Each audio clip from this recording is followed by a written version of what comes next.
Hello hello students, good evening everyone. Welcome आप सभी के सिटी परिवार में। और आज हम आपके लिए लेकर आए हैं हिंदी पेडागोजी। हम लोगों की सभी क्लासें चल रही हैं। हिंदी पेडागोजी ईवीएस है, मैथ्स है, इन्वायरमेंट है, चाइल्ड डेवलपमेंट है, सारी क्लासें आपकी होती हैं। संस्कृत है, हिंदी है, सब कुछ होता है। आज हम लोग हिंदी पेडागोजी की डिस्कस करेंगे कुछ क्वेश्चन। इसके बाद में 9:30 बजे से इन्वायरमेंट की क्लास होगी, ईवीएस वाली। ठीक है, ये क्लास प्राइमरी अपर प्राइमरी दोनों के लिए, जो विद्यार्थी 6 से 8 की तैयारी कर रहे हैं, यानी जिसका मैथ प्लस साइंस है, किसी का एसएसटी है और किसी का 1 से 5 तक है प्राइमरी, तो दोनों के लिए। हालांकि मैं पेपर ऐसे सेट करता हूं जिसमें प्राइमरी और अपर प्राइमरी दोनों के प्रश्नों का इसमें समावेश करता हूं, ताकि आप सभी विद्यार्थी हमसे जुड़ सकें, चाहे वो प्राइमरी वाले हों चाहे अपर प्राइमरी वाले हों। इसलिए आप हमेशा हिंदी पेडागोजी का जब आप यहाँ पर लेवल देखेंगे तो लेवल आपको दोनों प्रकार का लेवल यहाँ पर मिलेगा। ठीक है, तो इससे पहले मैंने हिंदी क्लास ली थी, उसमें मैंने आपको 30 क्वेश्चन मैंने आपको करा दिए थे, यानी ये वाला क्वेश्चन मैंने आपको पहले करा चुका हूं। आज हम लोग शुरू करेंगे 31 से। राइट, कहां से बनकर शुरू करेंगे? 31 से आज हम लोग शुरू करेंगे और आगे बढ़ते हैं डियर फ्रेंड्स। समझते हैं इन पॉइंटों को, पर आगे बढ़ते हैं एक एक करके। देखो, मैं हमेशा कहता हूं कि मेरी क्लास में आप लोग सीखने आया करो, और अगर आपको चीज़ें नहीं आती हैं कोई बात नहीं है, आप मेरी क्लास ज्वाइन करो। अगर आपको कोई चीज़ नहीं आती है तो आप मेरी क्लास पढ़ो। क्यों? क्योंकि मैं आपको वो चीज़ें सिखाऊंगा। मेरा उद्देश्य आपकी लर्निंग जांचना नहीं है। मैं असेसमेंट और असेसमेंट पर काम करता हूं, मैं ऑफ असेसमेंट पर काम नहीं करता हूं। मेरा उद्देश्य है आपको सिखाना। ठीक है, चलो तो शुरू करते हैं भाई। एक बार शेयर कर दो सभी लोग, जितने लोग जुड़े हैं। माता रानी का नाम लेकर हम शुरू करते हैं। राधे राधे सभी विद्यार्थियों को। ठीक है, आदाब, सत श्री अकाल भैया सभी विद्यार्थी। जय भीम, जय श्री कृष्णा, जय श्री राम भैया। वेलकम है छोटे से परिवार में, एडी परिवार में सभी विद्यार्थियों का। हाँ, कौन कौन जुड़ गया? मोहम्मद, ठीक है, रिजवान आलम जी, वेलकम है माय डियर फ्रेंड्स, आपका इस छोटे से परिवार में स्वागत है। पूजा और मिला, जितने लोग जुड़े हैं। ज्योति देवी जी, जूही जायसवाल, वेरी नाइस, बहुत बढ़िया। बहुत ही मतलब कोऑपरेटिव स्टूडेंट्स हैं आप, और बहुत मेहनती है आप लोगों का जो डेडिकेशन है। ठीक है, इस डेडिकेशन से हमें एक इंस्पिरेशन मिलती है कि आप लोग कितना मेहनत करते हैं, और हम तो आपके लिए कुछ भी मेहनत नहीं करते हैं। चलो, बट हम लोग भी अब मेहनत करेंगे आप लोगों के लिए, और आपसे आपकी बराबर ना सही, लेकिन आपकी हम कहेंगे कि इतनी मेहनत तो करेंगे कि आपके एग्जाम में हम आपको एक अच्छा स्कोर आपको करा सकें। मेरा स्कोर है कि मैं चाहता हूं कि आप लोग जो है सीटेट में जो स्कोर कर सकें वो कर सकें 130+। अब ये स्कोर कैसे होगा? इसके लिए आपको सारी चीजें पढ़नी पड़ेंगी।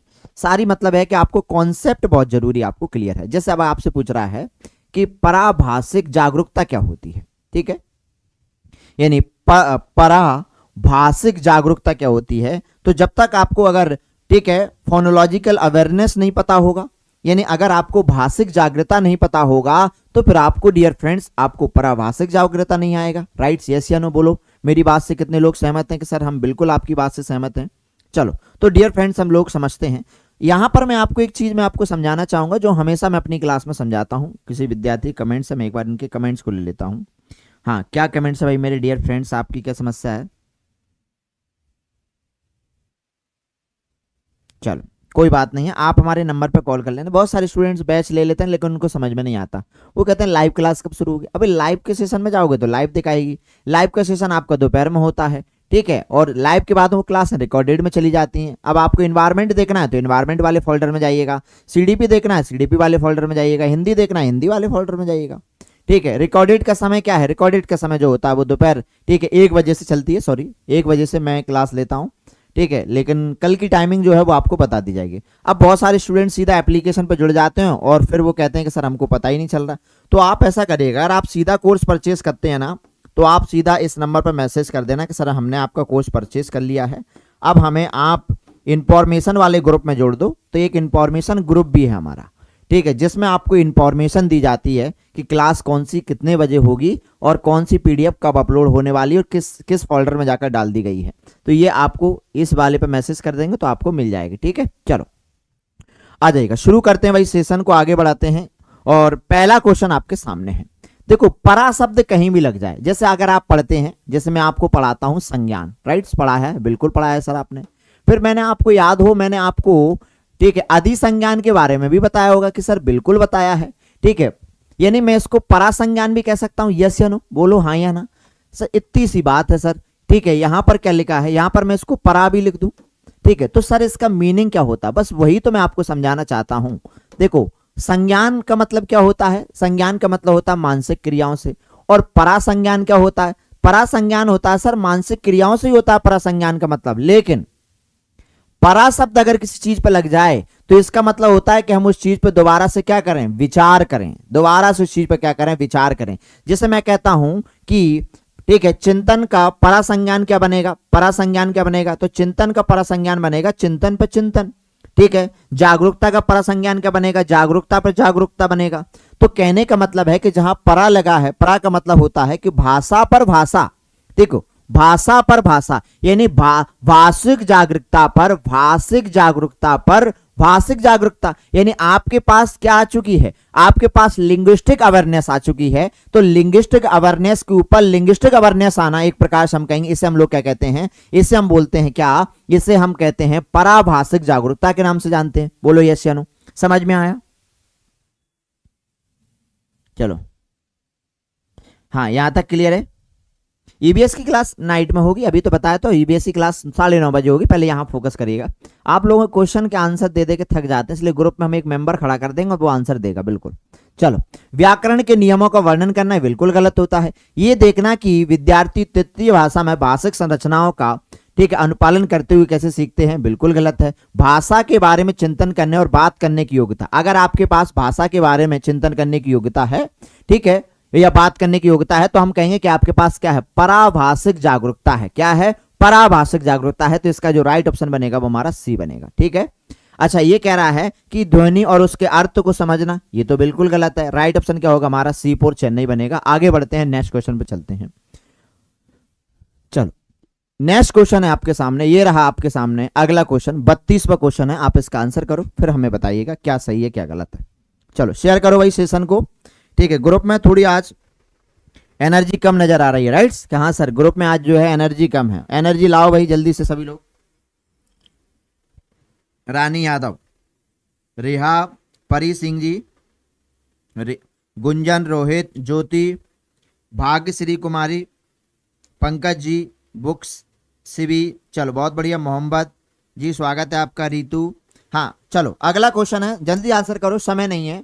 एक व्यवस्थित प्रक्रिया जहां एक शिक्षक पहले शिक्षार्थियों की समस्याओं का निदान करता है, फिर उसके बाद उनका क्या करता है, उसके बाद उपयुक्त पद्धति का प्रयोग करता है। अच्छा एक बात बताओ, देखो एक होता है हमारा कि सर, एक तो होता है हमारा निदान होता है। निदान में क्या होता है, निदान में होता है कि जो समझने में, जो सीखने में आ रही समस्याओं का पता लगाना निदान है। क्या है, यानी सीखने में आ रही समस्याओं का, ठीक है, समस्याओं का, यानी लर्निंग में जो आपको प्रॉब्लम आ रही हैं, सीखने में आ रही समस्याएं, सीखने में आ रही समस्याओं का पता लगाता है, समस्याओं का पता लगाना, ठीक है। देखो इसको हम इंग्लिश में डायग्नोस्टिक बोलते हैं। क्या बोलते हैं, डायग्नोस्टिक। यानी डायग्नोस्टिक का काम क्या होता है सर, डायग्नोस्टिक का काम होता है कि सीखने में आ रही समस्याओं का पता लगाना क्या कहलाता है, निदान कहलाता है। यस या नो, बिल्कुल। अच्छा, निदान के बाद में क्या होता है, जब हमें यह पता चल जाता है कि बच्चे को सीखने में यहां समस्या आ रही है, तो उस समस्या का समाधान के लिए, ठीक है, हम क्या करते हैं, उसके लिए हम उपचार अपनाते हैं। क्या अपनाते हैं, उपचारात्मक, क्या अपनाते हैं, उपचारात्मक शिक्षण हम इसके लिए क्या करते हैं, अपनाते हैं। बोलो यस या नो। यस सर, इसके लिए हम क्या करते हैं, उपचारात्मक शिक्षण क्या है, इसके लिए हम अपनाते हैं। बोलो हाँ या ना, समझ में आया कि नहीं आया, बोलो जल्दी से सभी विद्यार्थी एक बार कमेंट्स कर दें कि यस या नो सर, कि मुझे बिल्कुल क्लियर हो चुका है। तो क्या है कि सर निदान, याद रखिएगा, निदान के बाद ही उपचार होगा। भाई आप डॉक्टर के पास जाएंगे तो कभी डॉक्टर ऐसा करता है आपके साथ में कि पहले भाई आपके यहाँ सिरिंज लगा दी, ठीक है, इंजेक्शन लगा दिया, और बाद में कह रहा है कि आपको तो ये बीमारी है ही नहीं, ठीक है, क्योंकि उसने आपकी बीमारी का पहले पता नहीं लगाया, पहले सीधा आपका उपचार कर दिया, बाद में कह रहा है आपको बीमारी नहीं है। तो क्या हम कहेंगे भैया वो दवा निकाल ले?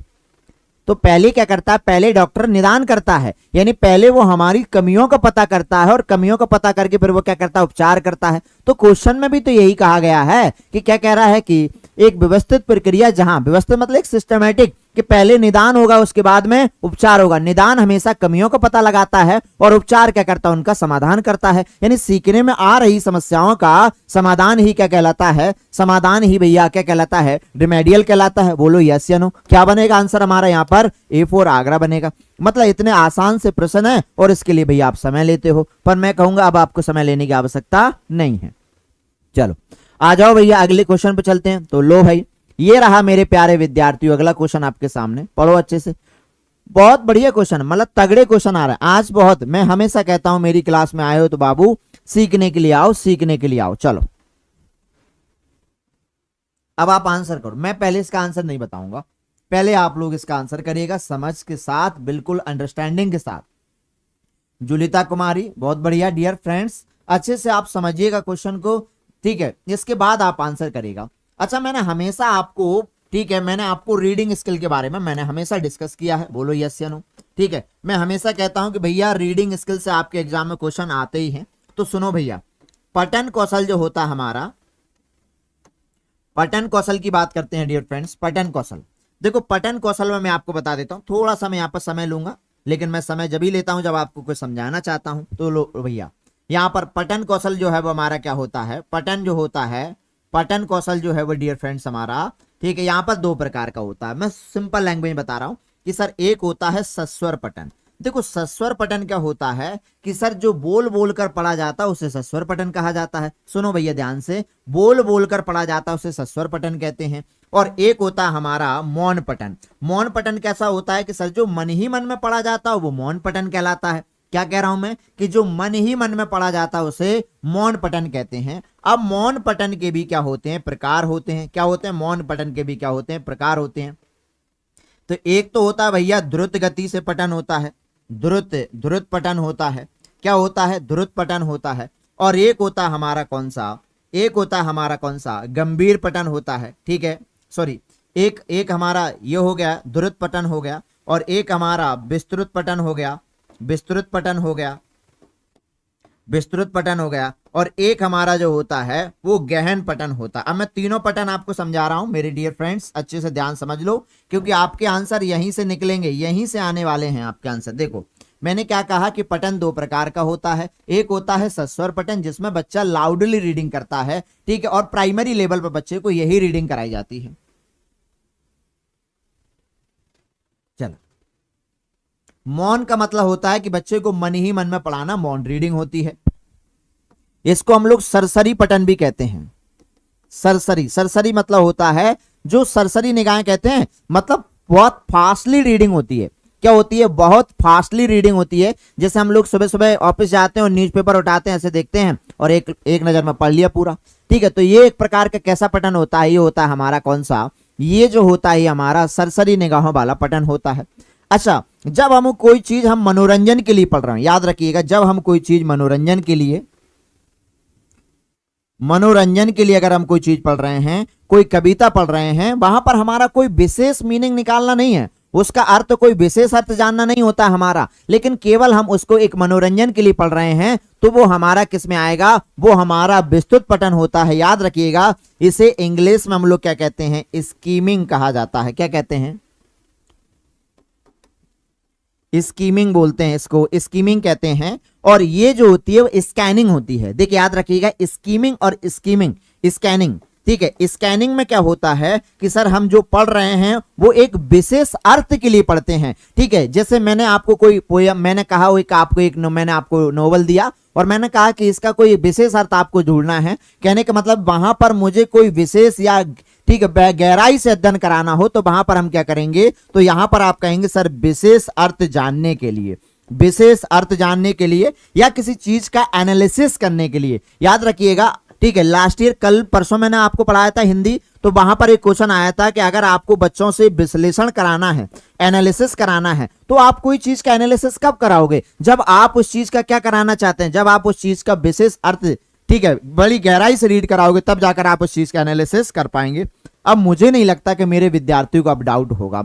सबसे पहले मैं कमेंट्स लेना चाहूंगा कि आप लोगों को जो मैंने समझाया, मैंने क्वेश्चन नहीं पढ़ा अभी तक, ठीक है, बट मैं आपसे ये जानना चाहूंगा कि मैंने जो समझाया है क्या आपको वो समझ में आया है, क्या अब आप इसका आंसर कर पाएंगे कि नहीं कर पाएंगे। ठीक है, इसे कहते हैं डियर फ्रेंड्स कि कॉन्सेप्ट लर्निंग होती है। तो मेरी क्लास के लिए बाबू तुम कॉन्सेप्ट लर्निंग के लिए आया करो। ठीक है, चलो बहुत बढ़िया, वेरी नाइस। अब मेरे विद्यार्थियों से मैं जानना चाहूंगा, ठीक है भैया इसका आंसर क्या बनेगा, लेकिन आंसर नहीं कर रहे हैं ये लोग, तो बड़े क्या हो चुके हैं, लेजी बन चुके हैं सर। ये लेजी जानते हो कि सर ना तो ये लाइक करेंगे ना ये आंसर करेंगे। चलो अब पढ़ते हैं भैया, अब होती है शुरुआत। लो भैया, कह रहा कक्षा 6 की शिक्षिका अपने विद्यार्थियों से पाठ्य पुस्तक के एक पाठ में से उनके शाब्दिक अर्थ को निकालने के लिए, ठीक है, 2 बार पढ़ने के लिए कहती है। यानी कि भैया कह रही है एक शाब्दिक अर्थ निकालेगा। शाब्दिक अर्थ का मतलब होता है लैक्सिकल मीनिंग, मतलब इसका कोई विशेष अर्थ निकालो। तो जब कोई चीज विशेष अर्थ के लिए की जाती है तो वो हमारा कौन सा पठन में आएगा, ठीक है, वो किस में आएगा, हमारा गहन पठन में आएगा।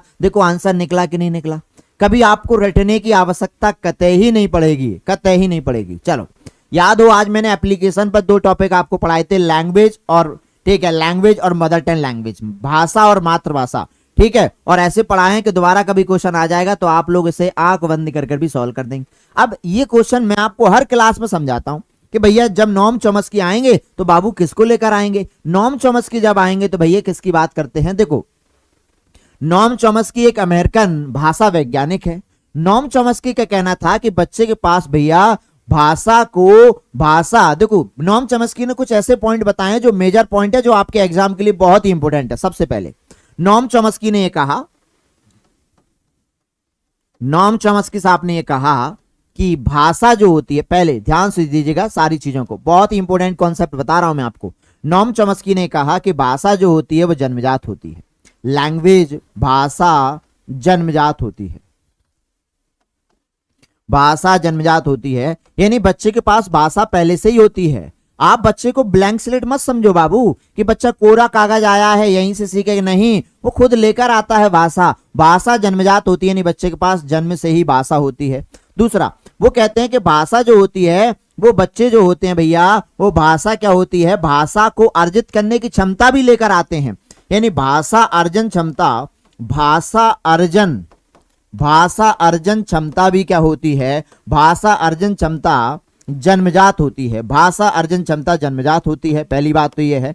भाषा अर्जन क्षमता क्या होती है, जन्मजात होती है। इस भाषा अर्जन क्षमता को इन्होंने एलईडी का नाम दिया है। किसका नाम दिया है डियर फ्रेंड्स, LAD।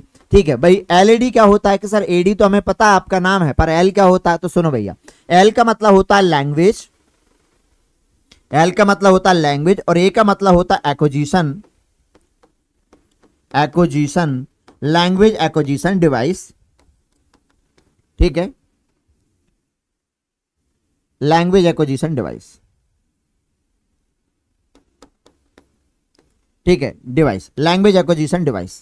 अब यहां पर ध्यान दीजिएगा, लैंग्वेज एक्विजिशन डिवाइस, हिंदी में इसे कहते हैं भाषा ग्रहण यंत्र। इन्होंने ये कहा कि बच्चे के पास LAD तो जन्म से ही है, LAD तो बच्चे के पास जन्म से ही है, लेकिन इन्होंने ये कहा कि ये LAD सार्वभौमिक होता है। सार्वभौमिक का मतलब जानते हो, सार्वभौमिक का मतलब ये है कि बच्चा, ये LAD, ये चिप यहां लगी है, मान लो कि सर ये चिप यहां पर लगी है, ये चिप जो है वो यहां पर लगी हुई है। अब इस चिप से क्या करेगा, बच्चे को, बच्चा पैदा इंडिया में हुआ, तुम भेज दो चाइना, चाइनीज सीख जाएगा, चूंग चाय करेगा। ठीक है, आप अमेरिका भेज दीजिएगा तो अमेरिका की भाषा सीख जाएगा। यानी बच्चा इंडिया में पैदा हुआ है लेकिन आप उसे भेज दो अमेरिका तो अमेरिकन सीख जाए। क्यों, क्योंकि उसके पास डिवाइस है, कौन सा, LAD, जो उसके यहां लगा है, यहां फिट है, डिवाइस उसके पास है, और उससे वो विश्व की सभी भाषाएं सीख सकता है। यानी ये सार्वभौमिक होता है।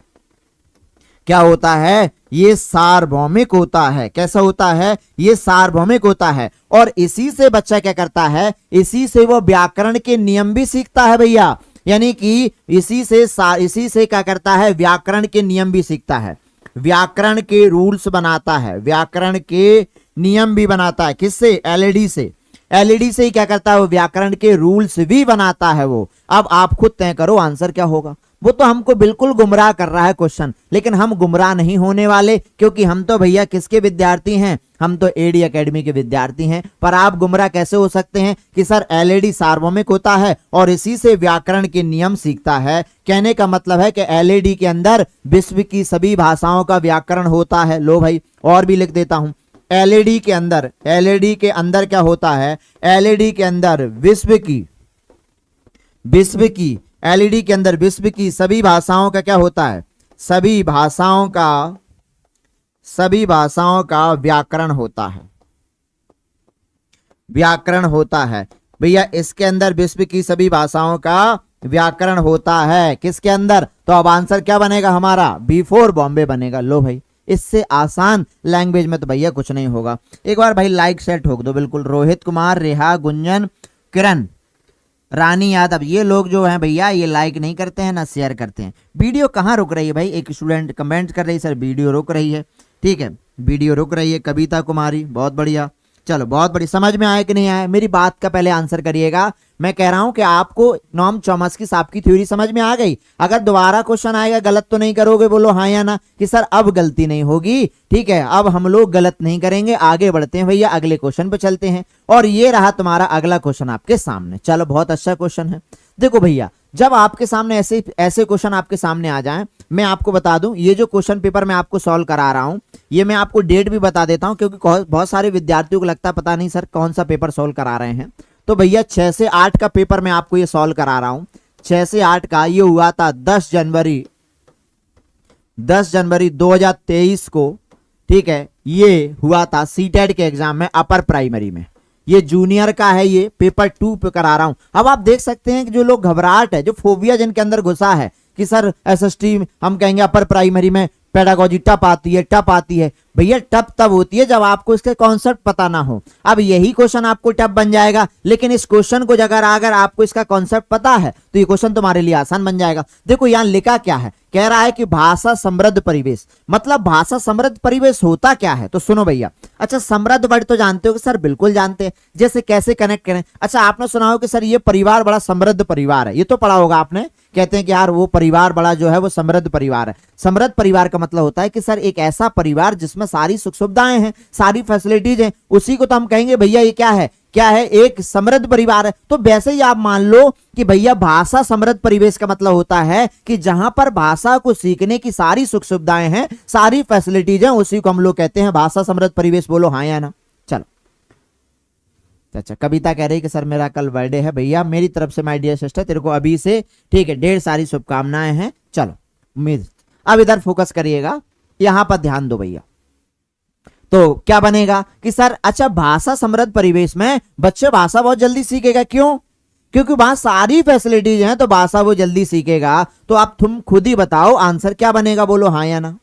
ये या बी में से बोलो। ये विद्यालय में पढ़ने के दौरान विभिन्न संस्कृतियों के बारे में सीखने में मदद करेगा। बिल्कुल करेगा यार, क्यों नहीं करेगा बताओ?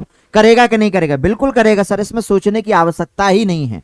ये कह रहा है कि ये स्वतः स्फूर्ति भाषा वृद्धि विकास की नींव रखता है। ये गलत है, यो भी गलत है, यो भी गलत है। तो आंसर क्या बनेगा हमारा? ए बनेगा। चलो समझ में आ गया, आगे बढ़े।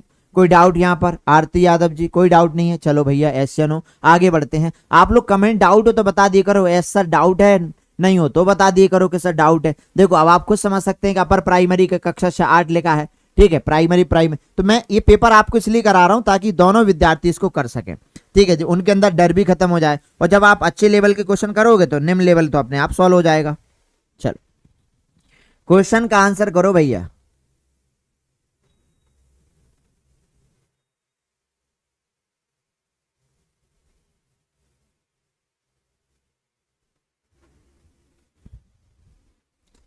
एक मिनट रुक जाइए, पहले वाले क्वेश्चन में आंसर क्या है? एक मिनट रुक जाइएगा, हम लोगों ने शायद गलत में जल्दी में गलत आंसर। देखो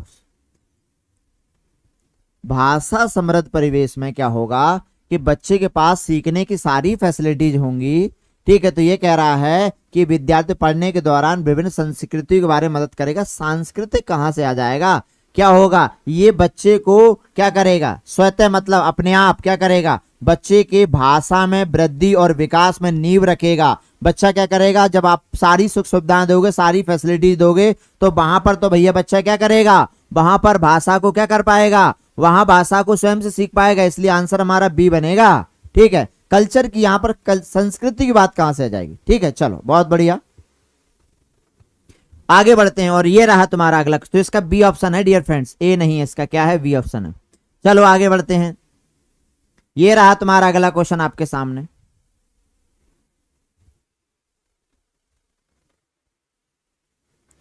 चलो क्वेश्चन में कहा गया है एक प्रभावी भाषा शिक्षक के रूप में कक्षा 8 के शिक्षार्थी भाषा विकास के लिए आपके द्वारा निम्नलिखित में किसका अधिक अभ्यास किया जाएगा? बताओ किस चीज का? बस पॉजिटिव देखिएगा।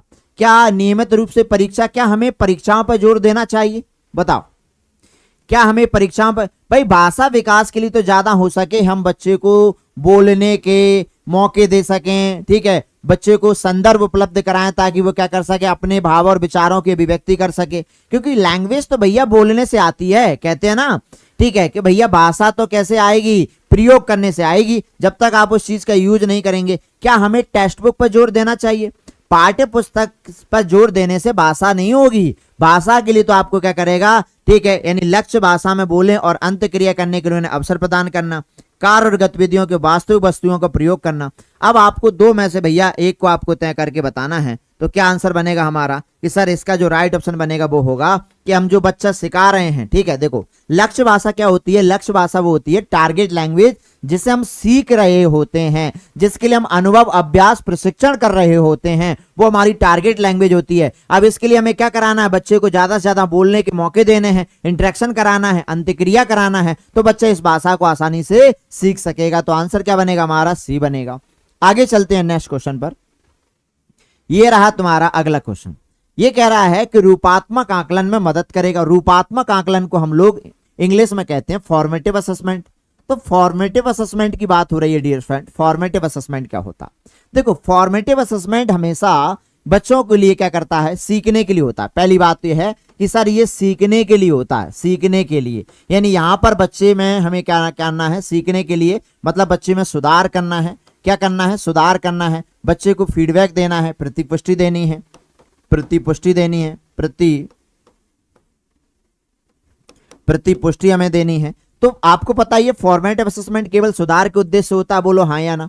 ये कह रहा है कि प्रतियोगिताएं, देखो प्रतियोगिताओं को तो आप ऐसे काट दिया करो जैसे आप लोगों ने दुश्मनी कर रखी उन चीजों से, ठीक है, क्योंकि हम कंपटीशन चीजें कराने से कभी कुछ हो ही नहीं सकता है।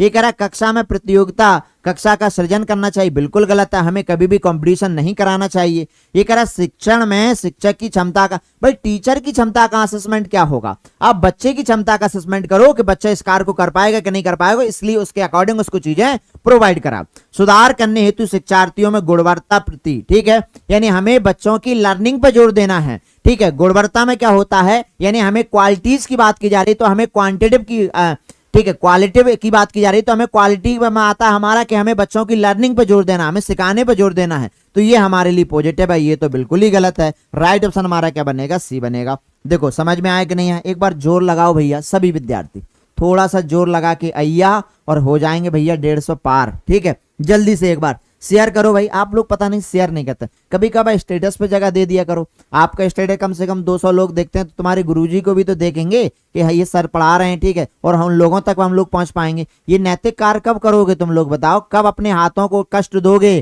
ठीक है, ये नैतिक कार्य कराने के लिए इतने विद्यार्थी तैयार कर रहे हैं, ठीक है। इस परिवार को भी आगे बढ़ाओ, जिस तरह मैं आपके लिए खड़ा हूं, मैं आपसे भी वही अपेक्षा करता हूं, ठीक है, कि मेरे विद्यार्थी भी मेरे प्रति क्या है? बिल्कुल डेडिकेट हैं। जैसे मैं अपने विद्यार्थियों के लिए क्या हूं? डेडिकेट हूं, तत्पर हूं कार्यों को करने के लिए, उसी प्रकार से मेरा विद्यार्थी भी इस एडी परिवार के लिए क्या है? डेडिकेट है। आप परिवार का सदस्य बनो, भावनाएं जुड़ेंगी। जब भावनाएं जुड़ेंगी तो मैं पूरे विश्वास के साथ कहता हूं आपके अंदर एक कॉन्फिडेंस और बढ़ेगा, क्योंकि जब आपको यह लगने लगेगा कि हमारे सर हमारे साथ हैं और कोई भी समस्या आ जाए बाल विकास से लेकर, तो वो हमेशा हमारे साथ खड़े हैं। चलो बहुत बढ़िया। चलो पूजा है यशवंत कह रही सर जिसने मुझे क्लास शेयर की वो इसमें नहीं है, वो अपना नैतिक कार्य करके चला गया शेयर करके, ठीक है, किया कि नहीं किया बताओ। कविता तुम्हारा कल जन्मदिन है, कम से कम 10 लोगों को तो शेयर कर कर आओ, ठीक है। चलो गुंजन यादव, प्रियोशी, सभी चलो क्वेश्चन का आंसर करो भाई। सस्वर पठन के लिए एक अच्छा है, सस्वर होता मतलब बोल बोल कर पढ़ना भैया, बोल बोल कर, लाउडली रीडिंग जो होती है बोल बोल कर पढ़ना। चलो बोल बोल कर पढ़ना।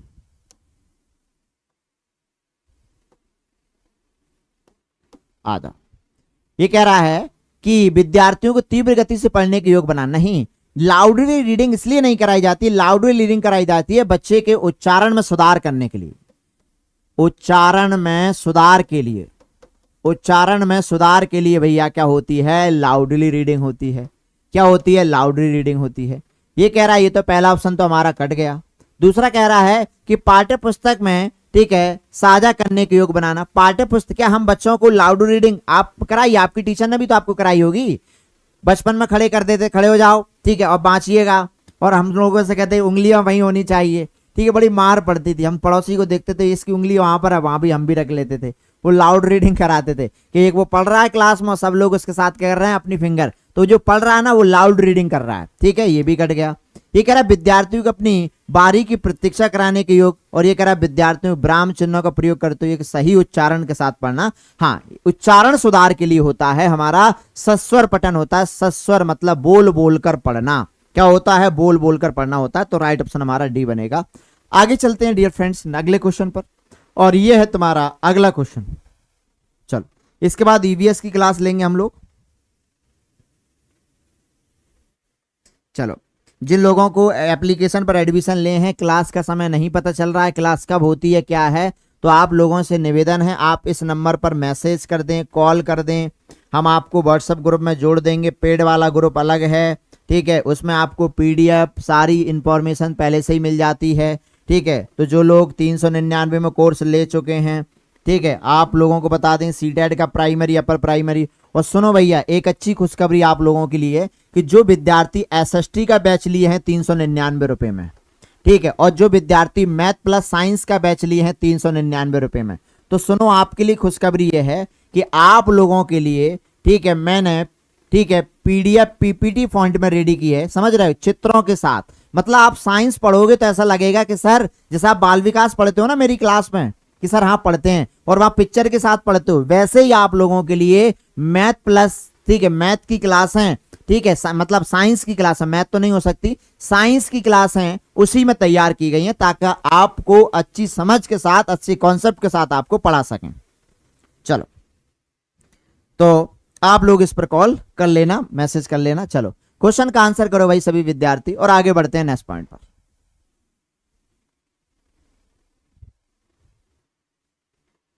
कह रहा है कि शिक्षक छोटे बच्चों में अच्छे कौशल कैसे विकास कर सकता है। भाई हमें कैसे बच्चों के अंदर स्किल्स विकसित करने चाहिए। देखो, मेरा मानना यह है कि बच्चों के सामने हमेशा हमें एक आइडियल बिहेव करना चाहिए, एक आदर्श व्यवहार हमको देना चाहिए। देना चाहिए कि नहीं देना चाहिए? बिल्कुल देना चाहिए, ठीक है। चलो, तो देखते हैं भाई मेरे प्यारे विद्यार्थी के आंसर कर रहे हैं।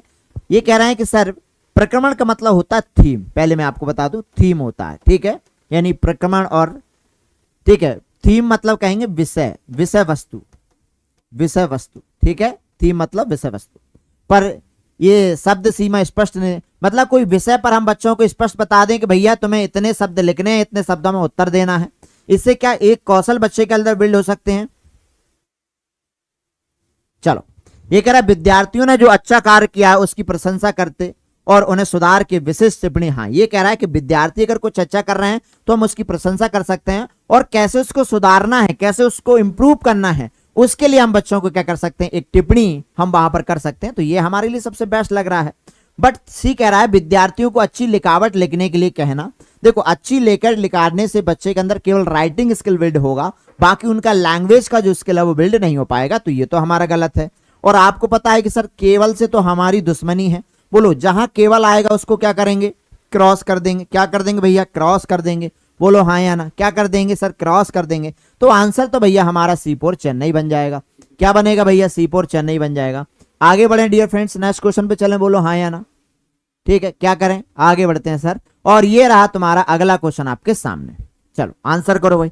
आज आपको लग रहा होगा मजा आ रहा है कि नहीं आ रहा, बताओ, बोलो जल्दी से हाँ या ना। मेरे प्यारे विद्यार्थियों, आज आपको लग रहा होगा कि हाँ, जो हम पढ़ा है हमने और उसका हम सही प्रकार से आंसर कर पा रहे हैं। चलो, अगला क्वेश्चन आपके सामने है कि भाषा में, ठीक है, संप्रेरक, यानी भाषा में जो संप्रेषण पूरक भाषा शिक्षण सामग्री को कक्षा में उद्देश्यपूर्ण बातचीत में भागीदारी निभाने हेतु अवसर देने पर बल देती है, क्योंकि ये बढ़ावा देती है। ये भी आपके लिए क्या है सर, नॉर्मल सा क्वेश्चन है। अब सुनो ध्यान से भैया इस क्वेश्चन को। क्वेश्चन में कहा गया है डियर फ्रेंड्स, यहां पर देखो, मैं तो कहता हूं भैया ऐसे क्वेश्चन को आंख बंद करो और सीधा देखो सर पॉजिटिव कहां लिखा है। क्या कह रहा है कि भाषा में ठीक है, संप्रेषण परक भाषा शिक्षण अधिगम में कक्षा में उद्देश्यपूर्ण बातचीत भागीदारी के अवसर देने पर बल देती है। तो क्यों होगा? कक्षा में स्वतंत्र रूप से मातृभाषा प्रयोग। हाँ, मातृभाषा के प्रयोग से क्या होगा? मातृभाषा के प्रयोग से बहुत सारे डेफिनेशन, बहुत सारे फायदे हैं, बहुत सारे फायदे हैं मातृभाषा के। क्या फायदे हैं? कि सर मातृभाषा में बच्चे अपनी अभिव्यक्ति अच्छे से कर पाएंगे। मातृभाषा में बच्चों की सोचने समझने की शक्ति अच्छी होती है, बिल्कुल। मातृभाषा में बच्चे का इमेजिनेशन पावर अच्छा होता है, बिल्कुल। मातृभाषा वो बच्चे के अंदर एक कॉन्फिडेंस विकसित करती है, और मातृभाषा में बच्चे क्या करते हैं? ठीक है, ज्ञान का अर्जन करने का सबसे शक्तिशाली साधन मातृभाषा होती है। बोलो हाँ या ना, बोलो जल्दी से यस या नो कि सर बिल्कुल होती है। तो चलो भैया, इसका राइट ऑप्शन क्या बनेगा? लेकिन हम आगे और चलते हैं। ये कह रहा है कि कक्षा में उनके अवबोधन विकसित पर, ये कह रहा है उनकी लिखित अभिव्यक्ति के अवसर पर, ये कह रहा है लक्ष्य भाषा के वार्तालाप करने संबंधी उनके कौशलों को सुधारने पर। तो भैया अब यहां पर कह रहा है कि उद्देश्य पूर्ण बातचीत में भागीदारी निभाने हेतु अवसर देने पर बल देती है। तो हमारा सबसे बेटर ऑप्शन तलाशिएगा। देखो बेटर ऑप्शन, इससे बेटर ऑप्शन तो हमारा ये लिखा है ना कि लक्ष्य भाषा में, यानी जो भाषा हम सीख रहे हैं। एक बात याद रखो, जहां लक्ष्य भाषा लिखा हो, पहले बहुत से विद्यार्थी लक्ष्य भाषा को नहीं समझ पाते। लक्ष्य भाषा का मीन्स क्या है? लक्ष्य भाषा का मीन्स क्या है? लक्ष्य भाषा का अर्थ होता है कि जो भाषा हम सीख रहे हैं उसे लक्ष्य भाषा कहते हैं, उसे टारगेट लैंग्वेज कहते हैं। क्या कहते हैं? उसे टारगेट लैंग्वेज के नाम से जानते हैं। तो भैया ए से बेटर तो हमारा डी है, और डी को मारो, डी सबसे बेस्ट ऑप्शन बनेगा। क्या बनेगा? इसलिए कहते हैं भेड़ चाल ना चला करो बाबू। भेड़ जानते हो कि एक भेड़ चली तो बाकी की भेड़ भी उसी के पीछे चलेंगे। चलो आगे बढ़ते हैं। ये रहा तुम्हारा अगला क्वेश्चन। क्वेश्चन में कहा गया है कि पठन अवबोधन की योग्यता, यानी कि रीडिंग कॉम्प्रिहेंशन एबिलिटी क्या होती है? बताओ। रीडिंग कॉम्प्रिहेंशन एबिलिटी यानी पठन अवबोधन की योग्यता, यानी आप जो पढ़ रहे हैं उसको एक मीनिंग के साथ पढ़ो। अगर आप कोई चीज पढ़ रहे हैं और उसका कोई मीनिंग नहीं निकाल रहे, उसका कोई अर्थ नहीं निकाल रहे, क्या वो आपका रीडिंग कॉम्प्रिहेंशन स्किल कहलाएगा? कि आपके पास, ठीक है, पठन अवबोधन क्षमता आपके पास है, योग्यता है? नहीं। तो हमेशा याद रखिएगा, चाहे आप किसी चीज को पढ़ें, चाहे आप किसी चीज को डियर फ्रेंड्स लिखें, लेकिन वहां पर अगर आपका क्या नहीं है, वहां पर अगर आपका क्या नहीं है, अर्थ प्लस भाव नहीं है, तो फिर वो आपका कौन सा स्किल में काउंट नहीं किया जाएगा, वो आपका पठन स्किल में नहीं आएगा। चलो पढ़ते हैं भैया, क्या बनेगा मेरे प्यारे विद्यार्थियों। तो ये कह रहा है कि पाठ्य वस्तु को अर्थ को समझने के लिए उसके सभी शब्दों को समझना ये होता है।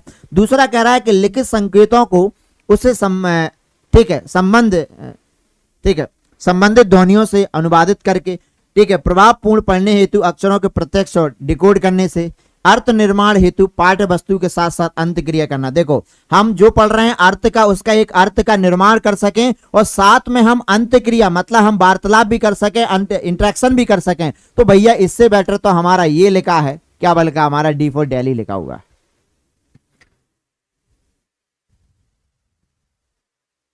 चलिए हम डाल देंगे, बिल्कुल। सीटेट अपेयरिंग वालों को, विद्यार्थियों को मौका मिलना चाहिए। मैं तो यही कह रहा हूं शुरुआत से बीपीएससी वालों से कि भैया एक बार इनको मौका दो, इन विद्यार्थियों के साथ गलत नहीं होना चाहिए, ठीक है। हम आवाज अपनी बुलंद करते हैं कि भैया हमारे जितने भी विद्यार्थी हैं सीटेट अपेयरिंग वाले, इनको मौका मिलना चाहिए, मिलना चाहिए, मिलना चाहिए, मिलना चाहिए, ठीक है। अब इस आवाज को हम कैसे पहुंचाएं उन लोगों तक जो बहरे बन चुके हैं, ठीक है, उन तक हम कैसे पहुंचाएं, आप बताइएगा।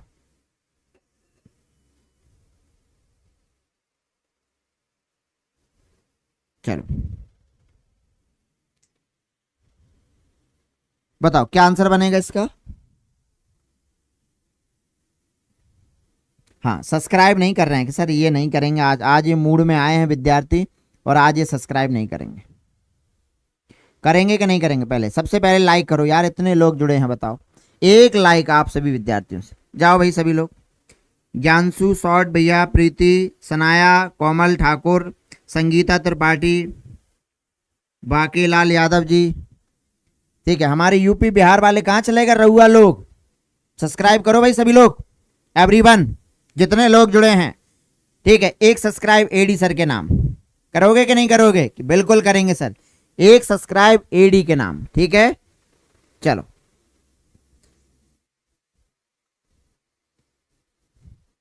करोगे कि सर बिल्कुल करेंगे?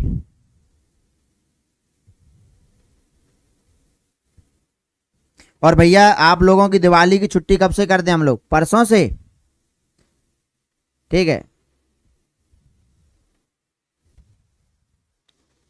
कि कल से करें? बताओ। हाँ बताओ जल्दी से। पाठ्य वस्तु के कठिन शब्दों के साथ व्यवहार करने के लिए भाषा शिक्षिका पहले शब्दों को मातृभाषा में रूपांतरित करती है, फिर शिक्षार्थियों को उन्हें याद करने के लिए कहती है, प्रयोग कर रही। बहुत अच्छा क्वेश्चन है, आईएमपी लगा लो। आईएमपी लगा ले, हाँ आईएमपी लगा लो। ऐसे क्वेश्चन ही तो आपको सिखाएंगे, ये क्वेश्चन ही तो भैया क्या करेंगे, आपको सीखने पर जोर देंगे। अगर आप ऐसे क्वेश्चन नहीं करेंगे तो भैया सीख नहीं पाएंगे। देखो कह रहा है कि पाठ्य वस्तु के कठिन शब्दों के साथ व्यवहार करने के लिए भाषा शिक्षिका पहले शब्दों को मातृभाषा में क्या कर रही है, यानी कि वो क्या करती है, मातृभाषा में क्या कर रही है, ट्रांसलेट कर रही है। मातृभाषा में क्या कर रही है, अनुवाद कर रही है, अनुवाद पद्धति का यूज कर रही है, ट्रांसलेट मेथड्स का यूज कर रही है। अब सुनो, मैं आपको एक एक करके बताता हूं। सबसे पहले मैं आपको यह समझाता हूं कि डायरेक्ट मेथड्स क्या होती है। अब कान खोल लो अपने, ठीक है। डायरेक्ट मेथड्स का मतलब क्या होता है, ध्यान सुनिएगा, बहुत इंपॉर्टेंट है। प्रत्यक्ष विधि किसे कहते हैं, जब हम बच्चों को भाषा सिखाते हैं, ध्यान दीजिएगा बिल्कुल। जब हम बच्चों को भाषा सिखाते हैं, ठीक है, और भाषा हम बच्चों को सिखा रहे हैं तो उसमें हम मातृभाषा का सहारा नहीं लेते हैं। यानी बच्चों को अगर हम अंग्रेजी पढ़ा रहे हैं तो केवल अंग्रेजी ही भाषा चलेगी, अगर हम संस्कृत पढ़ा रहे हैं तो संस्कृत भाषा ही चलेगी, हम हिंदी पढ़ा रहे हैं तो हिंदी चलेगी, हम उर्दू पढ़ा रहे हैं तो उर्दू चलेगी। यानी प्रत्यक्ष विधि में हम मातृभाषा का सहारा नहीं लेते हैं।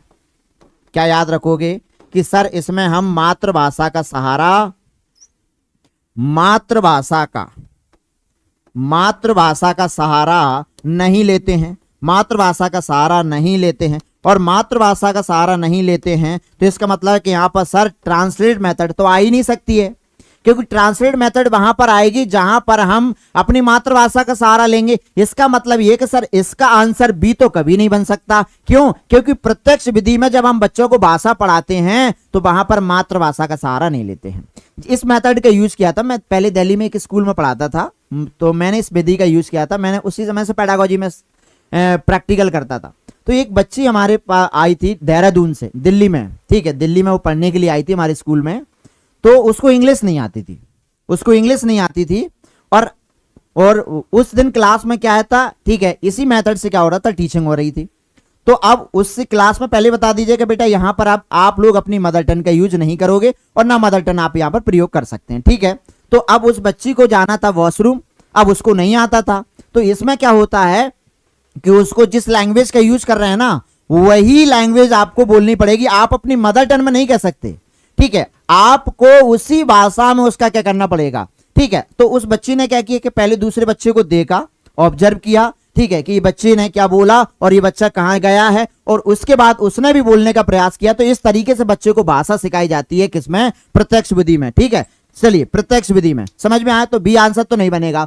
अब क्या हो रहा है कि सर हम उसको अनुवाद कर रहे हैं, तो ये होती हमारी कौन सी, व्याकरण अनुवाद विधि होती है। याद रखिएगा, व्याकरण अनुवाद विधि में जो कठिन शब्द आते हैं उनको हम बच्चों की मातृभाषा में अनुवाद करके सिखाते हैं। अब इस चीज को आप नोट कर लेना, इस चीज को आप लोग नोट कर लेना, क्या कर लेना कि अनुवाद व्याकरण विधि में हम बच्चों को क्या करते हैं, कठिन शब्द जो होते हैं उनका अनुवाद उनकी मातृभाषा में करते हैं और सिखाते हैं। तो राइट ऑप्शन हमारा क्या बनेगा, ए बनेगा। क्या बनेगा भैया, हमारा ए फॉर आगरा बनेगा। समझ में आ गया। आगे बढ़ते हैं, नेक्स्ट पॉइंट पे चलते हैं, और ये रहा तुम्हारा अगला क्वेश्चन आपके सामने। 43 क्वेश्चन पर आइएगा, ठीक है। जब शिक्षार्थी लेखन प्रक्रिया शुरू करते हैं तो पहला चरण। अब क्वेश्चन मुझे आंसर उसमें चाहिए, बोलो लेखन प्रक्रिया के 5 चरण कौन बताएगा जल्दी से। मैंने हर क्लास में समझाया, अब दिल मत तोड़ना, दिल बहुत बार टूट चुका है, अब नहीं तोड़ना। चलो जल्दी से बताइएगा। तो भैया लेखन प्रक्रिया के चरण बताइएगा कि सर सबसे पहला जो चरण, अगर बात करें लेखन प्रक्रिया के चरण, तो पहला चरण होता है हमारा कौन सा, पहला चरण होता है हमारा कौन सा, ठीक है, यानी कि पहला होता हमारा जिसको हम बोलते हैं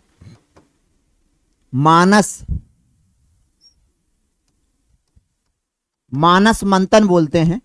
मानस मंथन को हम लोग, ठीक है, इसको हम लोग मस्तिष्क भी बोल सकते हैं, मस्तिष्क आलोड़न कह देते हैं। वैसे हिंदी में इसे इंग्लिश में इसको ब्रेन स्टॉर्मिंग के नाम से जानते हैं, ब्रेन स्टॉर्मिंग के नाम से इसे हम लोग जानते हैं, ठीक है। दूसरा होता है हमारा प्रारूप, प्रारूप को हम लोग ड्राफ्ट कहते हैं, प्रारूप को ड्राफ्ट कहते हैं। हिंदी में इसको मसौदा भी बोलते हैं, हिंदी में से क्या कहते हैं, मसौदा भी कहते हैं। इसे मसौदा भी कहते हैं, मसौदा। ठीक है, मसौदा, मसौदा मतलब होता है ड्राफ्ट, कि जो हमने यहां पर सोचा है उसको क्या देना, उसको उसको एक रूप देना, वो ड्राफ्टिंग कहलाता है। ड्राफ्टिंग का मतलब होता है कि सर जिसमें हमने अपने विचारों को लिखा है वो ड्राफ्टिंग होती है। इसके बाद में आता है हमारा संशोधन, संशोधन आता है, ये हमारा तीसरा चरण है। और चौथा चरण जो होता है वो हमारा संपादन होता है, संपादन होता है। और पांचवा चरण जो होता है वो हमारा प्रकाशन होता है। ठीक है, ये मैं हर क्लास में बताता हूं और हर आपके एग्जाम में आता है। क्यों नहीं भैया, आप इसे एक बार याद कर लेते हैं, बोलो जल्दी से आया ना, क्यों नहीं भैया, इसको आप याद कर लेते हैं। ठीक है, सभी को याद हो गए, एक बार मुझे कह दो कि हाँ सर हमें ये 5 चरण याद हो गए। मैं फिर से बता रहा हूं, ये पूछे जाते हैं आपके एग्जाम में। तो कह रहा है लेखन प्रक्रिया का पहला चरण होता है क्या, ये होता है। दूसरा चरण होता है प्रारूप, दूसरा ये लिखा है, तीसरा ये लिखा है, चौथा ये लिखा है। बस यही चरण पूछे जाते हैं। ठीक है, यही चरण पूछे जाते हैं आपसे। चलो आगे बढ़े, नेक्स्ट क्वेश्चन पे चलें भाई, यस या नो। आगे बढ़ते हैं और अगले क्वेश्चन पे चलते हैं। और ये रहा तुम्हारा अगला क्वेश्चन आपके सामने।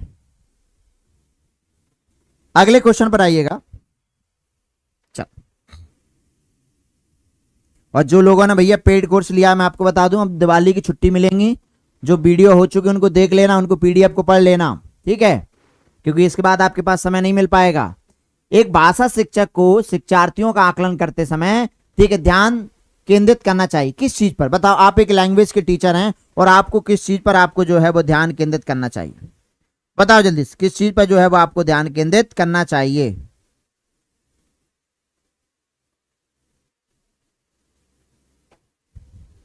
बताओ जल्दी से। पहला कह रहा है शिक्षार्थियों को, ठीक है, निष्पादन, ये निष्पादन लिखा है, निष्पादन के बारे में सूचना एकत्रित करने के लिए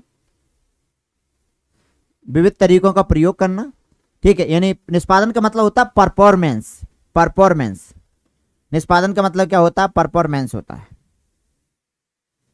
चलो आगे, ठीक है, क्या होता है? परफॉर्मेंस होता है। तो ये कह रहा है कि इकाई परीक्षण का आयोजन, ये कह रहा है कि हमें यूनिट टेस्ट लेना चाहिए, बिल्कुल गलत है। मौखिक परीक्षण पर दे देना, ये बिल्कुल गलत है। परियोजना कार्य देने पर, हाँ परियोजना कार्य हो सकते हैं, लेकिन ये कह रहा है हमें विविध तरीके, देखिएगा याद रखिएगा, असेसमेंट कभी भी एक तरीके से नहीं किया जाना चाहिए। क्यों? क्योंकि असेसमेंट एक तरीके से लिए नहीं होना चाहिए, क्योंकि बच्चे एक प्रकार के नहीं होते हैं। इसलिए हमें हमेशा किस पर चलना है? डिफरेंसेस पर चलना है डियर फ्रेंड्स, किस पर चलना है? डिफरेंसेस पर। चल आगे बढ़ते हैं नेक्स्ट पॉइंट पर, और यह है तुम्हारा अगला क्वेश्चन आपके सामने।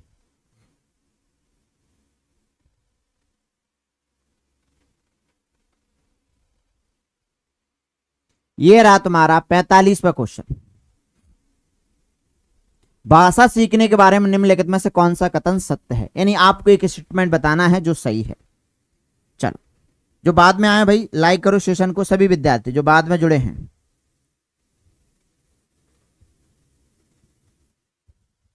चलो, नेटवर्क इशू हो गया है क्या? मुझे लग रहा है कि बच्चे कम हो रहे हैं, नेटवर्क इशू है क्या? चलो बहुत बड़ी, आगे बढ़ते हैं नेक्स्ट। भाई पेडागॉजी सभी को समझ में आ रही है ना? सब्सक्राइब करो यार, तुम लोग कंजूस ना बनो बिल्कुल। एडी एकेडमी के धाकड़ स्टूडेंट बनकर निकलो। ठीक है, धाकड़ स्टूडेंट कब बनोगे? जब आप लाइक से ठोक दोगे बिल्कुल। चलो, ये कह रहा है कि जब हम दूसरी भाषा सीखते हैं तब हमें उस भाषा की भाषाभाषी की तरह उच्चारण करना चाहिए। प्रथम भाषा अन्य भाषाओं सीखने में हस्तक्षेप करती है, ये तो बिल्कुल गलत है कि फर्स्ट लैंग्वेज दूसरी भाषा को, प्रथम भाषा अन्य भाषाओं सीखने में सहयोग करती है, ये बिल्कुल सही है, ये बिल्कुल सही है। सीखने के लिए व्याकरण सीखना अनिवार्य है, बिल्कुल गलत है। ठीक है, राइट ऑप्शन क्या बनेगा? सी बनेगा। चलो आगे बढ़ते हैं नेक्स्ट। ग्रुप बना हुआ है तुम लोगों का, बना हुआ है ग्रुप। ठीक है, आप लोग जिसको जुड़ना है ना ग्रुप में, ग्रुप हमारा बना हुआ है, ब्रॉडकास्टिंग ग्रुप है। पर वो ब्रॉडकास्टिंग जानते हो? ब्रॉडकास्टिंग में ये होता है कि आपका नंबर सेव होता है, वो किसी के पास चोरी नहीं होता। ग्रुप में क्या होता है कि नंबर जोड़ देते हैं ना, तो बच्चे एक दूसरे को नंबर लेकर परेशान करते हैं, इसलिए हमने ब्रॉडकास्टिंग ग्रुप बनाया। ब्रॉडकास्टिंग में आपके पास मैसेज पहले से ही आ जाता है, ठीक है, और वो आपको ग्रुप दिखता नहीं है। ठीक है, आप लोग जानते हैं ब्रॉडकास्टिंग के बारे में, मुझे ज़्यादा बताने की जरूरत नहीं है। तो अगर आपको जुड़ना है, मैसेज लेना है, तो आप इस नंबर पर व्हाट्सएप मैसेज करना, कह देना कि सर मुझे ग्रुप में जोड़ दो, तो हम आपको जोड़ देंगे। ठीक है, वैसे ग्रुप अब नहीं बनाते, उनमें बहुत समस्या होती है। ठीक है, किसी का नंबर किसी के हाथ पड़ गया, वो बार बार उसको परेशान करते हैं। ठीक है, चलो, इसलिए वैसे ग्रुप हम बनाते ही नहीं हैं।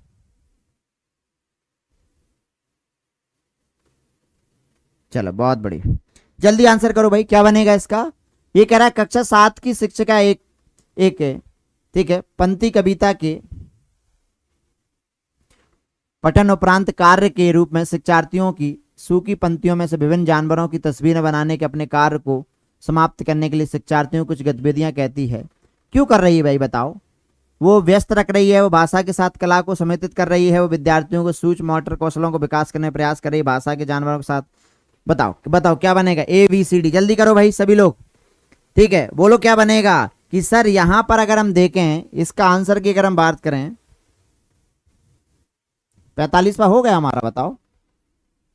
अच्छा इससे पहले मुझे लगता है 44वां हो गया, हाँ ये हो गया। चलो बताओ जल्दी से क्या बनेगा ऑप्शन। अरे कमेंट्स करो भाई सभी लोग, सभी विद्यार्थी जितने लोग जुड़े हैं, ताकि पता तो चले कौन कौन जुड़ा है कौन कौन नहीं जुड़ा है। तो क्या बनेगा आंसर कि सर वो भाषा के साथ क्या कर रही है, वो भाषा के साथ क्या कर रही है, भाषा के साथ कला को भी क्या कर रही है, ठीक है, जोड़ रही है। तो राइट ऑप्शन हमारा बी बनेगा। क्या बनेगा, बी बनेगा। आगे बढ़ते हैं नेक्स्ट, और ये है तुम्हारा अगला क्वेश्चन आपके सामने, ये रहा 47वां क्वेश्चन।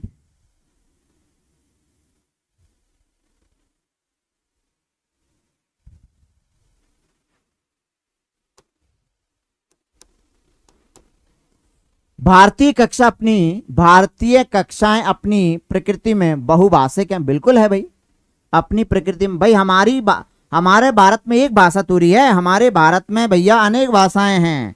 इसलिए तो कहते हैं कि भाषा क्या है, भारत एक ऐसा देश है, एक मल्टी लिंग्विस्टिक वाला, एक मल्टी कल्चर वाला, एक मल्टी सोसाइटी वाला, एक मल्टी हम कहेंगे रिलीजन वाला देश है, जहां पर अलग धर्म के लोग, अलग कल्चर के लोग एक साथ रहते हैं कि नहीं रहते हैं। ठीक है, इसे एक संसाधन के रूप में इस्तेमाल करना चाहिए। बिल्कुल ठीक है, प्रत्येक बच्चा एक ही तरीके से सीखे। बिल्कुल, एक तरीके से कैसे सीख सकता है भाई, हर बच्चा अपने आप में यूनिक होता है। कह रहा है कि बच्चे सभी भाषाओं में परिचित हो सकें, ये बिल्कुल गलत है। शिक्षक विभिन्न भाषाओं की निपुणता प्राप्त करे, बिल्कुल गलत है। प्रत्येक बच्चा सुरक्षित स्वीकृति महसूस करे, कि भैया बच्चा आए कक्षा में और उसको लगे कि मेरी भाषा को सम्मान दिया जा रहा है, मेरे कल्चर को यहाँ पर एक्सेप्ट किया जा रहा है। जब बच्चा ये महसूस करेगा तो भैया हम कहेंगे वही क्लास जो है वो हमारे लिए क्या है, सबसे अच्छी क्लास होगी कि नहीं होगी। अब आप जाओ और आपकी भाषा को वहां महत्व भी ना दिया जाए तो आपको अच्छा लगेगा, बुरा लगेगा कि नहीं लगेगा। जब वो टीचर आपकी भाषा में भी आपको महत्व दे और दूसरे की भाषा में भी महत्व दे तो कहेंगे भैया ये क्लास हमारी अच्छी है, इससे क्या होगा, हमें दूसरी भाषा में भी हम सीख सकते हैं। तो याद रखो हमेशा जो हमारी, पानी पी लेते हैं।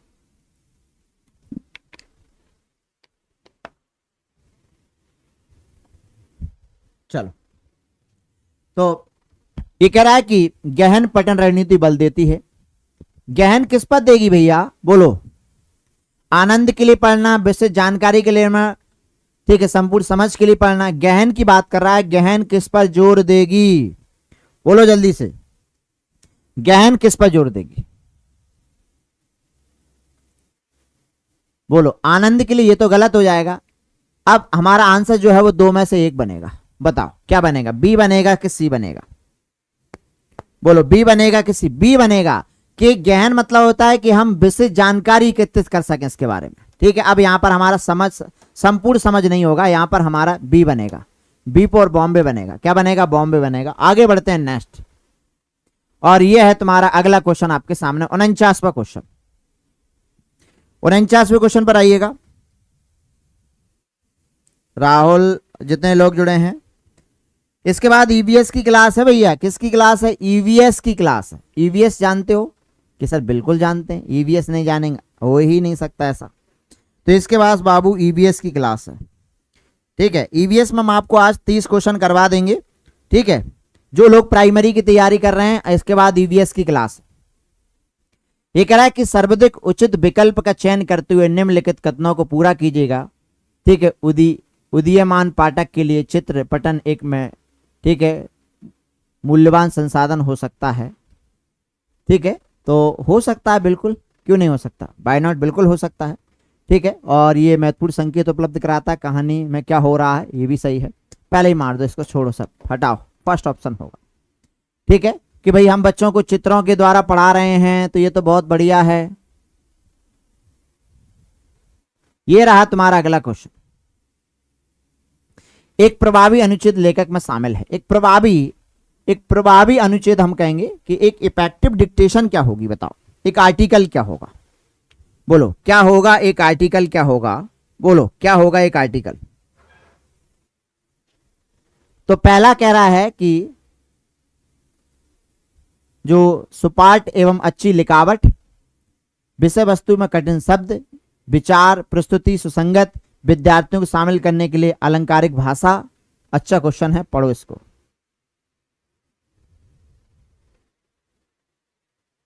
चलो बताओ, दो भैया सुनो, हम बताते हैं इसका आंसर।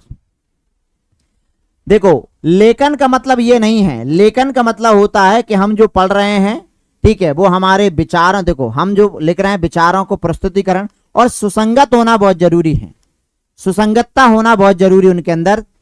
ठीक है, तभी हम कहेंगे कि हमारे पास क्या है, हमारा जो है वो राइटिंग स्किल अच्छा है। और ये रहा तुम्हारा 51वां क्वेश्चन। कह रहा है कि छोटे बच्चे किसी भी सतह पर पेंसिल या ठीक है मोमी रंगों को आगे पीछे घुमाना पसंद करते हैं, उदाहरण किसका है। तो भैया ये किसका होगा, बोलो। देखो, अगर ये बच्चे जो हैं, मान लीजिएगा कि बच्चे ये पेन है, अब बच्चे इसको ऐसे, कॉपी है ऐसे करते हैं, ऐसे करते हैं, ऐसे लिखते हैं। ठीक है, ये किसका उदाहरण है, बताओ, ये किस चीज का एग्जाम्पल है। तो हम कहेंगे कि जो बच्चे शुरुआती दौर में जो पेन चलाते हैं, ये जो कॉपी पेन ये चलाते हैं, ठीक है, अपनी कॉपी में ऐसा करके लाते हैं, इसे हम लोग कहते हैं आरंभिक साक्षरता। क्या कहते हैं, आरंभिक साक्षरता के नाम जानते हैं। और ये हमारा इमरजेंट, इंग्लिश में से इमरजेंट लिटरेसी के नाम से जानते हैं, इसे कहते हैं आरंभिक साक्षरता। क्या होती है, आड़ी तिरछी रेखाएं खींचना, आरंभिक साक्षरता, आरंभिक साक्षरता, ये हमारी आरंभिक साक्षरता का पार्ट है। किसका पार्ट है, ये हमारी आरंभिक साक्षरता का पार्ट है, यानी C4 चेन्नई हमारे लिए करेक्ट बनेगा। क्या बनेगा, आरंभिक साक्षरता जो है वो हमारा सही बनेगा। आगे बढ़ते हैं नेक्स्ट क्वेश्चन पर। अगला क्वेश्चन ये रहा आपके सामने। समग्र भाषा बोध से तात्पर्य है, बताओ समग्र भाषा बोध से क्या तात्पर्य है। शब्दों को अक्षरों में तोड़ना और अक्षरों का संयोजन करना। समग्र भाषा बोध से क्या तात्पर्य है। समग्र भाषा बोध हम समझते हैं, ठीक है, होल लैंग्वेज अप्रोच, इसे कहते हैं होल लैंग्वेज। होल लैंग्वेज में होता क्या है, सुनिएगा। समग्र भाषा में क्या करते हैं, बच्चों को हम शब्द कराते हैं, बच्चों को हम कोडिंग कराते हैं, डिकोडिंग कराते हैं, स्पेलिंग सिखाते हैं, डिक्टेशन लिखवाते हैं, यानी हम बच्चों को समग्र भाषा बोध में हम बच्चे को भाषा सिखाने के लिए सारे क्रियाकलाप कराते हैं। ठीक है, सुनिएगा, क्या कराते हैं कि सर हम समग्र भाषा बोध में बच्चों को सारे क्रियाकलाप कराते हैं। क्या कराते हैं, सारे क्रियाकलाप कराते हैं। ठीक है, तो ये कह रहा है कि शब्दों को भाषा के समग्र टुकड़ों के रूप में प्रस्तुत करना। देखो, मैं अब आपको बता रहा हूं, इसका एक पिक्चर के द्वारा मैं आपको बता देता हूं ताकि और अच्छे आपकी समझ बन जाए। ये इंपोर्टेंट कॉन्सेप्ट है, हेडिंग डाल लो जल्दी से। ठीक है, मैं इसको बता ही देता हूं आपको। कहां भाई हमारी PDF, अरे यार यो ना खुल रहा, कहां पर हमारा सी खुल जा सिम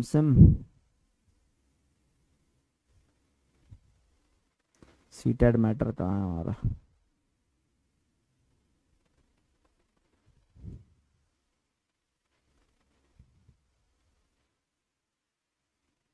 चलो, मेरी क्लास समझ में आती है ना हिंदी वाली, कि नहीं आती है, बताओ।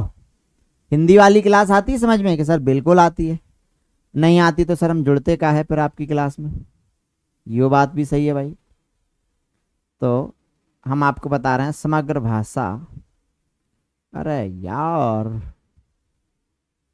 देखो, ये होती है आड़ी तिरछी रेखा खींचना, इसको कहते हैं इमरजेंट राइटिंग स्किल बोलते हैं। ठीक है, ये होती है आड़ी तिरछी रेखा खींचना। ये रहा होल लैंग्वेज अप्रोच। देखो ये रहा होल लैंग्वेज, इस पर लगा लो भैया टिक, स्क्रीनशॉट मार दो। ठीक है,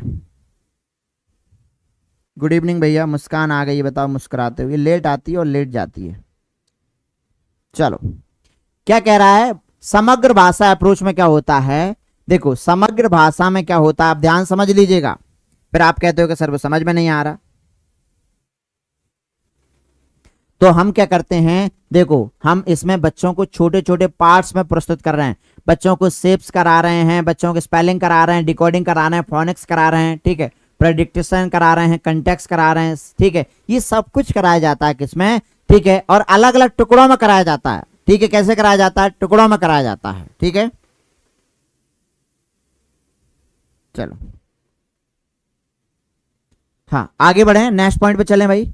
और ये है तुम्हारा समग्र भाषा, समझ लिया आपने, ठीक है, ये सारे अप्रोच हैं, ये कहते हैं, ठीक है, लैंग्वेज प्रिंट रिच क्लासरूम होता है, जिसे हम कहते हैं कि समृद्ध भाषा परिवेश, ये होता है समृद्ध भाषा परिवेश, जिसमें सब कुछ प्रिंटेड होता है, सारी सुविधाएं होती हैं, प्रिंटेड समृद्ध मुद्रित होती है ये, ठीक है, ये सब होता है हमारा लिपि, और ये सब पढ़ाने, स्किल सारे पढ़ाने आपको।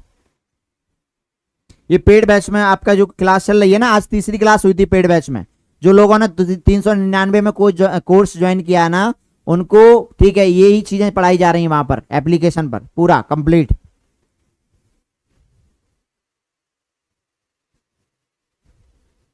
हाँ 4 सेट हैं उसमें, मैं आपको बता दूं, जो लोगों ने 49 रुपए में लिया उनमें अभी 4 सेट हैं, 6 सेट और अपलोड किए जाएंगे, टेंशन ना लो, बन रहे हैं, ठीक है, और वो उनको सेट करना बाकी है, तो वो आपको अपलोड हो जाएंगे, बिल्कुल टेंशन नहीं लेने का, जो आपसे बोल दिया वो काम होगा आपका। राइट ऑप्शन क्या बनेगा हमारा, सी बनेगा। अब आंसर करो यार, तुम लोग आंसर नहीं करते हो, क्या बनेगा, सी बनेगा, स्क्रीनशॉट मार लो इसका, इंपोर्टेंट क्वेश्चन है, फिर कहते हो सर समझ में नहीं आ रहा चीजें।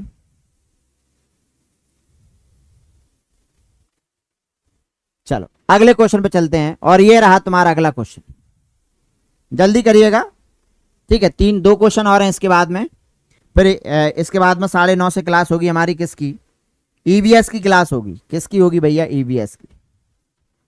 आना तुम लोग आते नहीं हो, फिर ठोके जाओगे किसी दिन। एक शिक्षिका लक्ष्य भाषा के शिक्षण के लिए, लक्ष्य भाषा मतलब होता है द्वितीय भाषा, पहले तो आप ये दिमाग में ही डाल लो, लक्ष्य भाषा मतलब होता है द्वितीय भाषा, द्वितीय भाषा। तो भैया एक द्वितीय भाषा सीख रही है शिक्षण के लिए बच्चों में मातृभाषा के अनुवादन का माध्यम। अभी मैंने क्या कहा कि भैया वो लक्ष्य भाषा दूसरी भाषा सिखाने के लिए वो क्या कर रही है, बोलो क्या कर रही है, कि सर वो दूसरी भाषा को क्या कर रही है, ठीक है, सहारा ले रही है और उसमें अनुवाद कर रही है। और अभी क्या पढ़ाया था कि जब हम कोई भाषा सिखा रहे हैं दूसरी भाषा, और उस भाषा को अगर हम अनुवाद कर रहे हैं मातृभाषा में, तो उसे क्या कहते हैं, उसे क्या कहते हैं, उसे व्याकरण अनुवाद विधि कहा जाता है। और तुम लोग भी आंसर कर रहे हो। मैंने क्या कहा था कि जब हम बच्चों को भाषा सिखा रहे हैं, दूसरी भाषा यानी द्वितीय भाषा सिखा रहे हैं, और उस भाषा को बच्चे की मातृभाषा में ट्रांसलेट कर देते हैं, तो उसे व्याकरण अनुवाद विधि कहा जाता है। क्या कहते हैं उसे, व्याकरण अनुवाद विधि के नाम से जानते हैं। कितनी बार आपको बताते हो, तुम लोग फिर आंसर कर गलत कर देते हो। यह है तुम्हारा नेक्स्ट क्वेश्चन आपके सामने। चलो अभी पढ़ाया था, बिल्कुल जस्ट अभी पढ़ाया था, और आप लोग भूल जाते हैं, अब नहीं होनी चाहिए भूल। एडी लाइव एप्लीकेशन पर सब मिलेगा, पेड कोर्स है, पीडीएफ है, प्रैक्टिस सेट है, सारी चीजें। जो लोग कह रहे थे कि सर हमको स्पीड टेस्ट लाइएगा हमारे लिए, एसटी लेकर आओ हमारे लिए, तो 10 एसटी लेकर आ गए 49 रुपए में, ठीक है, हमने एडी लाइव पर डाल दी गई हैं। जिनको डाउनलोड करना है डाउनलोड कर लो, ठीक है, जिन्होंने ज्वाइन कर लिया ज्वाइन करके, ओएमआर सीट लगी उनमें, ओएमआर सीट लगी हुई है, ठीक है। अपना असेसमेंट करो, जितना तुम प्रैक्टिस कर सको उतना करो। अब 49 रुपए में तुमको 10 सेट पेपर मिल रहे हैं, 5 रुपए में एक नहीं मिलेगा। गोलगप्पा नहीं मिलता है 5 रुपए में, कहना कभी जाकर बाजार में 5 रुपए गोलगप्पे खिला दे, प्लेट नहीं पकड़ाएगा आपको। और यहां पर आपको बताइएगा प्रैक्टिस सेट मिल रहे हैं।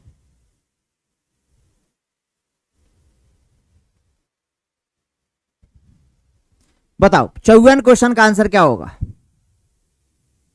सुनना दूसरे व्यक्तियों के मौखिक भाषा और गैर शाब्दिक संकेतों को अर्थ के प्रति समुचित तरीके से प्रक्रिया योगदान देने की योग्यता है। तो वो क्या कर रहा है, समझेगा।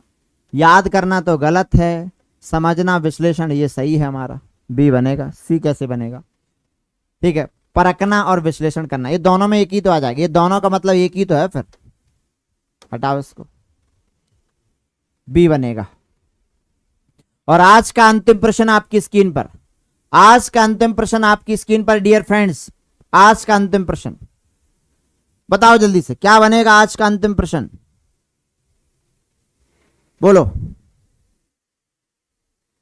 कह रहा है भाषा सीखने में भाषाई निवेश को व्याख्यात करने में कौन सी शब्दावली सर्वाधिक उपयोगी होगी, बताओ, बोलो जल्दी से, कौन सी होगी। भाषाई निवेश को व्याख्यात करने में कौन सी, देखभाल करने वाले बाक, बाल निर्देशन, शिशु निर्देशन, शुरुआती चरण में मां और बच्चे का संप्रेषण, बोलो क्या सही बनेगा, ए बी सी डी।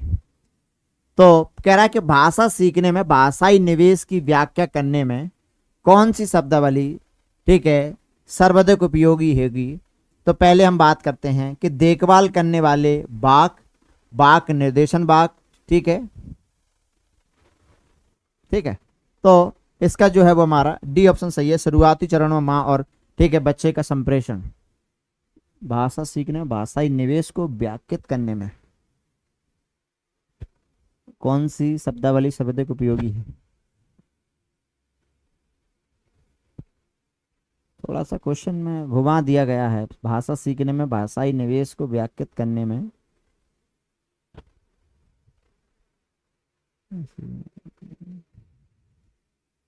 भाषाई निवेश,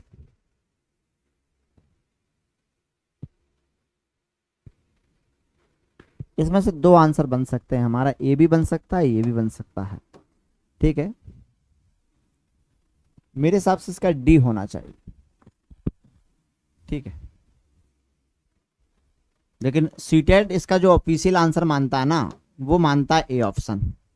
सीटेट जिसका जो ऑफिशियल आंसर मानता है वो ए ऑप्शन इसको माना है कि जो देख करने वाले की जो बात है बोलना है, ठीक है, बोलना ये मानता है सीटेट। चलो सीटेट इसका ए ऑप्शन नहीं मानता है, लेकिन डी लग रहा है क्योंकि ये होना चाहिए, बट हम सीटेट के पर्सपेक्टिव से चलें तो हमारा ए होगा। चलो तो अब नेक्स्ट क्वेश्चन जो है वो हम अगली क्लास में करेंगे। इसमें टोटल 100 क्वेश्चन थे, इसमें टोटल 100 क्वेश्चन थे सीरीज में, हमने 55 क्वेश्चन कर लिया, अभी 45 क्वेश्चन और बचे हुए हैं। अभी आप लोगों की किसकी, इसके बाद ईवीएस की क्लास है, ठीक है। ईवीएस में आप लोगों को प्रैक्टिस मुझे करवानी है, ठीक है। तो आज मैं आपके लिए ईवीएस में प्रश्न लेकर आ रहा हूं, 30 प्रश्न, बहुत ही मजेदार प्रश्न है, ठीक है। आप लोग आइएगा, मजा लीजिएगा, 30 क्वेश्चन से आपको बहुत कुछ सीखने को मिलेगा। मैं विश्वास के साथ कह रहा हूं इन 30 क्वेश्चन से आपके एग्जाम में 2 से 3 क्वेश्चन आपको मिल जाएंगे, हाँ 2 से 3 क्वेश्चन तो मिलते हैं भाई। और आप लोगों से चाहूंगा कि सभी विद्यार्थी इस सेशन को लाइक करो, शेयर कर दो यार, आपके लोगों जितने फ्रेंड्स हैं उन तक पहुंचेगा। और अगर हमारा पेड बैच ज्वाइन करना चाहते हैं कि सर मुझे आपका पेड बैच चाहिए, मुझे पीडीएफ चाहिए, सारी पीडीएफ, सभी सब्जेक्ट की पीडीएफ चाहिए, पीडीएफ अगर आपको चाहिए, अगर आपको वीडियो चाहिए, ठीक है, अगर आपको स्पीड टेस्ट चाहिए, स्पीड टेस्ट अगर आपको चाहिए एसटी, ठीक है, तो फिर आप लोग मात्र 399 रुपये, मुझे नहीं लगता कि यार इतना कुछ में आपको 399 मिल रहा है, ठीक है। 300 रुपये में तो फॉर्म ही नहीं भरा होता। पीडीएफ मिलेंगी, वीडियो मिलेंगी, एसटी मिलेगी 399 रुपये में। ज्वाइन करो। ज्वाइन करने के लिए एडी लाइव एप्लीकेशन है, एडी लाइव, ये प्ले स्टोर पर मिलेगा, या आप लोग इस नंबर पर मैसेज भी कर सकते हैं 8517048600, ये मेरा ही नंबर है, इस पर आप लोग जानकारी ले सकते हैं, ठीक है। तो लाइक शेयर कर दो भाई, और आज की कक्षा को यहीं विराम देते हैं। 5 मिनट बाद दोबारा फिर हाजिर हो रहे हैं हम लोग ईवीएस की क्लास में, ठीक है। तैयार रखिएगा, देखो जिस प्रकार से मैं तत्पर हूं ना उसी प्रकार से आप लोग आइएगा क्लास में, थकता नहीं हूं मैं कभी भी, ठीक है। इससे पहले भी मैं 2 घंटे पढ़ा, 3 घंटे पढ़ाकर आ रहा हूं ऑफलाइन, इसके बाद मैंने आधा घंटे का रेस्ट लिया, फिर दोबारा मैं आपको पढ़ाने के लिए आ गया। तो रुकना नहीं है, थकना नहीं है, चलते रहेंगे राहों में। वो कहते हैं ना कि चलता रहूंगा पथ पर, चलने में माहिर हो जाऊंगा, या तो मंजिल मिलेगी या फिर अच्छा मुसाफिर हो जाऊंगा, 2 ही चीजें हैं बस भैया हमारे नसीब में। तो खोना तो कुछ है ही नहीं हमारे पास अब, ठीक है, क्योंकि हमने कुछ पाया ही नहीं अभी, तो खोएंगे क्या, पाना है बस हमारे पास, अब हमारे पास कुछ नहीं है। मैं अपनी क्लास को यहीं विराम करता हूं, मिलते हैं भैया अगली क्लास में, तब तक के लिए जय हिंद जय भारत। लाइक करो भाई, ठोको जल्दी से, क्या कह के करवाना पड़ता है तुमसे, हैं मन से नहीं करते हो तुम लोग। ईवीएस इसी चैनल पर है, इसी चैनल पर अगली क्लास, ठीक है। चलो मिलते हैं नेक्स्ट क्लास में, तब तक के लिए जय हिंद, जय भारत, राधे राधे, जय श्री कृष्णा, जय भीम।